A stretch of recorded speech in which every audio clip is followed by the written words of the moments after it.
சர்ச்சை பேச்சுக்கும் திமுகவுடைய இரண்டாம் கட்ட தலைவர்களுக்கும் மிகப்பெரிய ஒரு தொடர்பு இருக்கு. ஏன்னா சமீப காலமாக திமுகவை சார்ந்த இரண்டாம் கட்ட தலைவர்கள் இந்த தேர்தல் தோல்விக்கு பிறகான பல்வேறு பதிவுகளை இவங்க சமூக வலைத்தளங்களிலும் சில மேடைகளிலும் பகிர்ந்துட்டு இருக்காங்க. அந்த பதிவுகள் எல்லாமே திமுகவுக்கு எதிராகத்தான் போய் முடியும்னு நினைக்கிறேன்.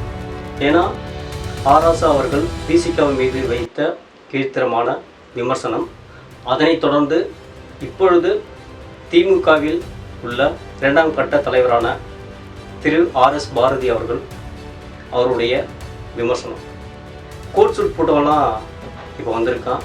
இதுக்கப்புறம் கோமனம் கட்டையவன் கூட இந்த தேர்தல் களத்துக்கு வருவான், அவனும் முதலமைச்சர் ஆவான் அப்படின்னு சொல்லிட்டு ஒரு கீழ்த்தரமான விமர்சனத்தை திரு RS பாரதி அவர்கள் முன் வச்சிருக்காரு. இங்கு அரசியல் என்பது அனைவருக்குமானது. அம்பேத்கர் எழுதிய அரசியல் சாசனமும் அதுதான் சொல்லுது. இங்கே எல்லாரும் சமம், இங்கு அனைவரும் அரசியலுக்கு வரலாம் என்பதை சொல்லுது.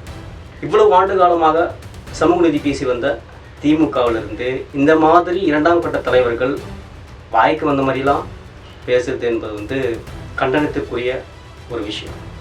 ஏன்னா அவர் பேசி அந்த பேச்சுக்கு யார் ஒருவரும் கண்டனம் தெரிவிக்கல அந்த இடத்துல இருந்தவங்க.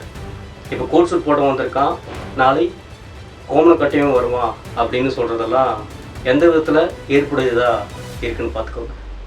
அண்ணா உருவாக்கிய, அண்ணா கட்டமைச்ச திமுக இது பேசலை.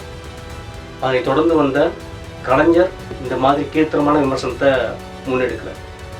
ஆனால் இப்போ இருக்கிற இரண்டாம் கட்ட தலைவர்கள் இந்த மாதிரி கீழ்த்தரமான விமர்சனங்களை முன்வைக்கிறது என்பது யாருக்கு பாதகமாக முடியுமோ இல்லையோ திமுகவுக்கு தான் பாதகமாக முடிய போகுது. இங்கே அரசியல் களத்தை பொறுத்த வரைக்கும் யார் வேணால் வரலாம், கோட் சூட் போட்டவனும் வரலாம், கோமனம் கட்டியவனும் வரலாம். இதற்கு RS பாரதிக்கு எந்த ஒரு ஐயப்பாடும் வேண்டாம். இங்கே கோமனம் கட்டியவனும் அரசியலுக்கு வரலாம், அரியணையும் ஏறலாம்.